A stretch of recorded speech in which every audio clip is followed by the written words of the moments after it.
Shri Gurubhyo Namaha children. I am happy to welcome you all for our online teaching academy, Ekalaiva.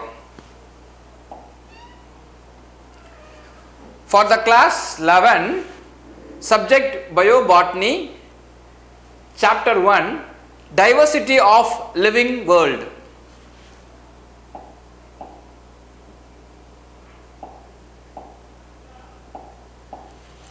Today, we are going to discuss about classification of living world. From the previous chapter, we know that our planet Earth contain or endowed with living and non-living things. In our day-to-day life, in our daily life, we come across so many things, so many objects, so many living organisms, so many non-living things. Okay. So imagine you are on a trip to hill station. So during summer holidays, with your family you are going to some hill station. You come across so many things, natural things. You are enjoying the beauty of mountains, dazzling color of the flowers and the melodious sound of the birds. Can you able to tabulate this?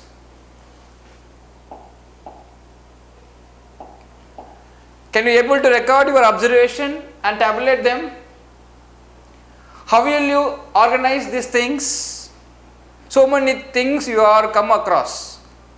Very small organism, very gigantic elephant, mountain, birds, snake, reptile, so many things you come across, no? How can you record these observations? See, you will place mountain and flowers together.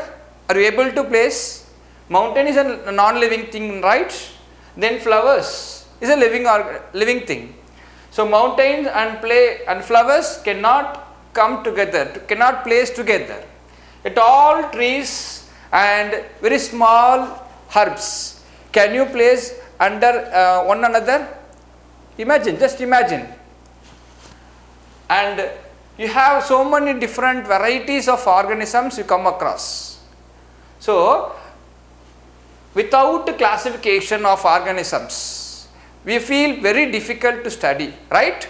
So, classification is essential. It is needed. It is required. Classification is essential and could be done only by understanding and comparing the things based on some characters. In this chapter, we will going to study about the classification of living world in detail. Clear, children?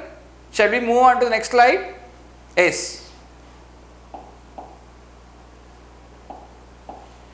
Many attempts have made in the past of classify the organisms on earth. The first attempt, Theophrastus, he is the father of botany, right? Use the morphological, and morphological means physical appearance. Physical appearance, he used the morphological character to classify plants into trees, shrubs and herbs. And after Theophrastus, the next scientist Aristotle, so he classified the animals into two groups. One is called anemia, without red blood, and another one is called anemia. So, without red blood, one is anemia means with red blood and anemia means without red blood. The third scientist called Linnaeus, Carolus Linnaeus, classify living organism or classify living world into two groups, namely plants and animals based on morphological character. So, on the basis of morphological character, Carolus Linnaeus classified the living organism into plants and animals.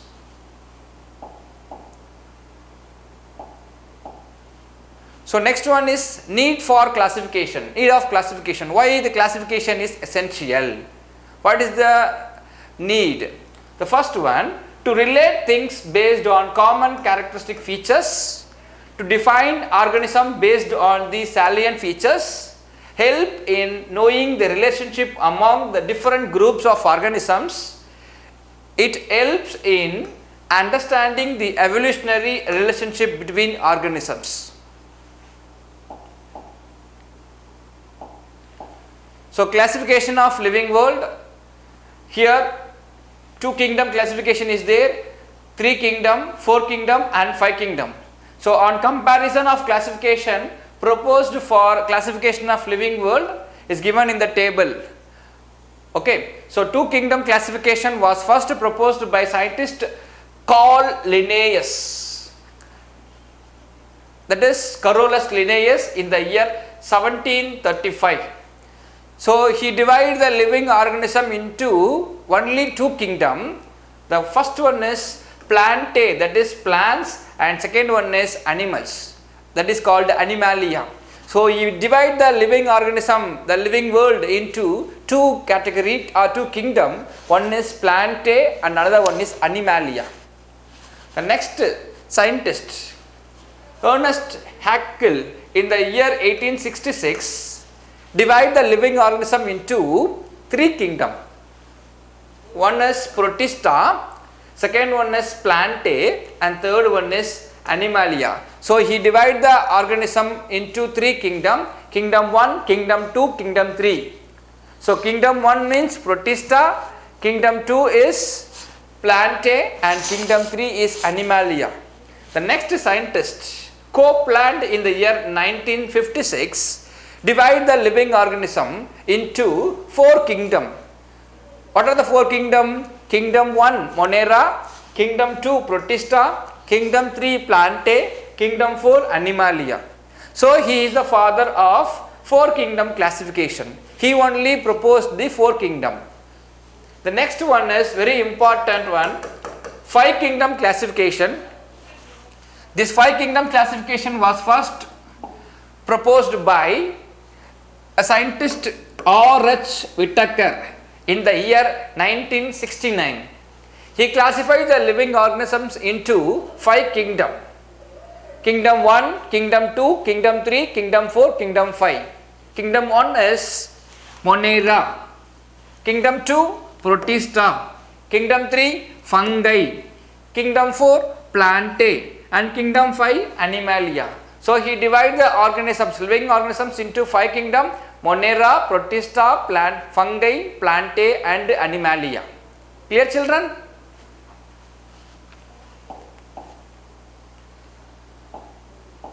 Now, we are going to see 5 kingdom classification in detail. As I said earlier, the 5 kingdom classification was first proposed by scientist R.H. Whittaker in the year 1969. He divided the living organisms into 5 kingdom: Monera, Protista, fungi, plantae and animalia. So, the criteria adopted for classification include cell structure, thallus organization, mode of nutrition, reproduction and phylogenetic relationship. A comparative account of the salient features of each kingdom is given in the table. So, now we are going to see the table in detail.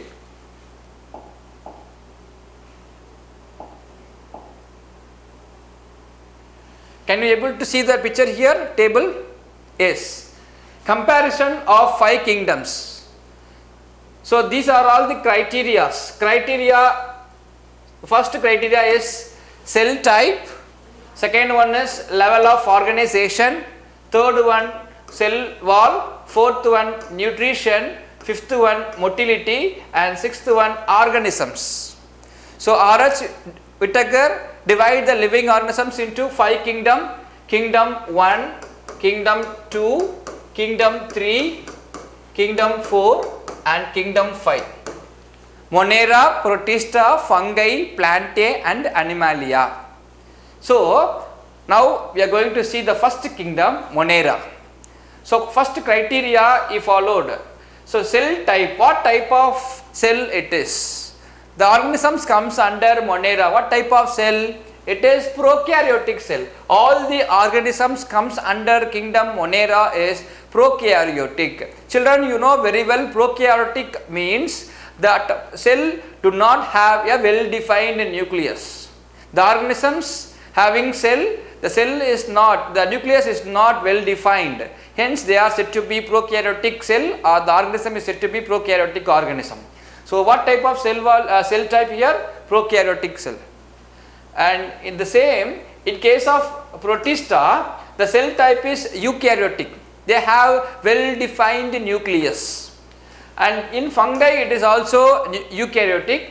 You know very well, Plantae it is eukaryotic, and Animalia also the cell type is eukaryotic. The next one, level of organization. What level? Cellular level or tissue level or organ level. The organisms comes under Monera is mostly unicellular. You know very well, unicellular means it is made up of only one cell. So most of the organisms comes under the kingdom Monera is unicellular, okay, and very rarely multicellular. But in Protista, all the organisms comes under Protista is unicellular, and fungi many are multicellular, very few are unicellular. In Plantae, all are multicellular, having tissue or organ level of organization. In Animalia, tissue level, organ level and organ system level of organization. Next, cell wall. It is present, the cell wall is present in the organisms under kingdom Monera, and the cell wall is made up of peptidoglycan and mucopeptides. In case of Protista, the organisms comes under Protista is made up of cellulose. The cell wall is made up of cellulose. And then in fungi, the cell wall is present and it is made up of chitin or cellulose. Chitin, C-H-I-T-I-N. Chitin is nothing but a polysaccharide. So in plants, cell wall is present, it is made up of cellulose, you know very well.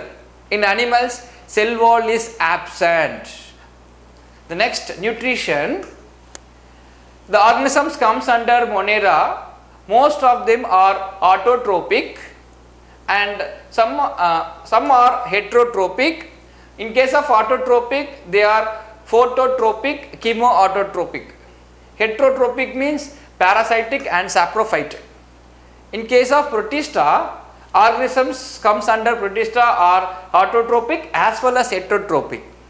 The same in fungi, but here the mode of nutrition, all the organisms are heterotrophic. Heterotrophic means they depend on other organism for food. Autotroph means they prepare their own food. Can you get my point, children? Yes. Then Plantae, plants, you know very well, all plants are autotrophic in nature.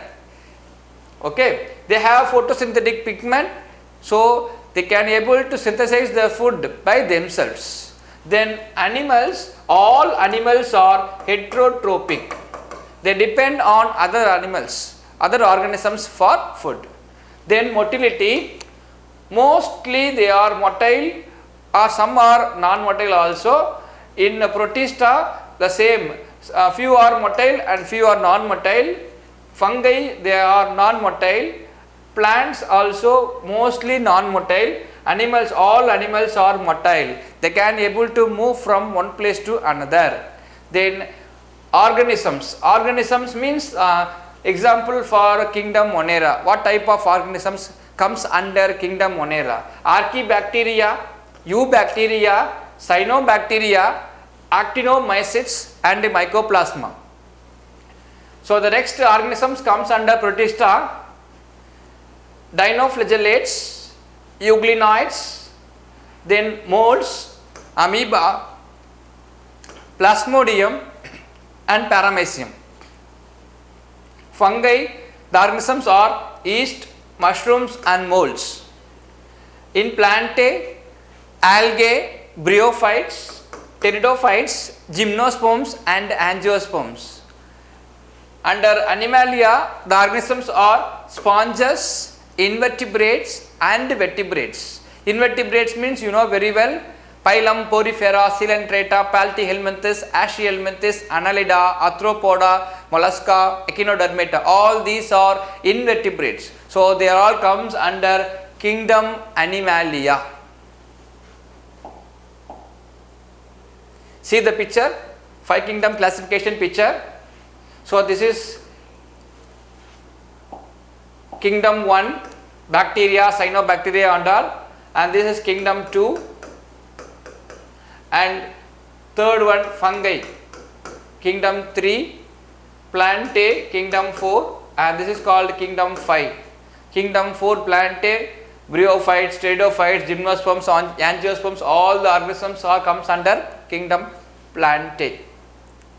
Clear children? Merits of 5 kingdom classification. The classification is based on the complexity of cell structure and organization of thallus. We already discussed. It is based on mode of nutrition. Separation of fungi from plants is there, and it shows phylogeny of the organisms among the organisms. Demerits: the kingdom Monera and Protista accompanied both autotrophic and heterotrophic. Okay, the mode of nutrition both have same, autotrophic as well as heterotrophic, and cell wall lacking and cell wall bearing organisms, thus making these two groups more heterogeneous. Then viruses were not included in this system. We know very well viruses, if it is present inside the host means it is living organisms, when outside the host means it is non-living. So viruses are not included in this system. Thank you children, we will see in the next class.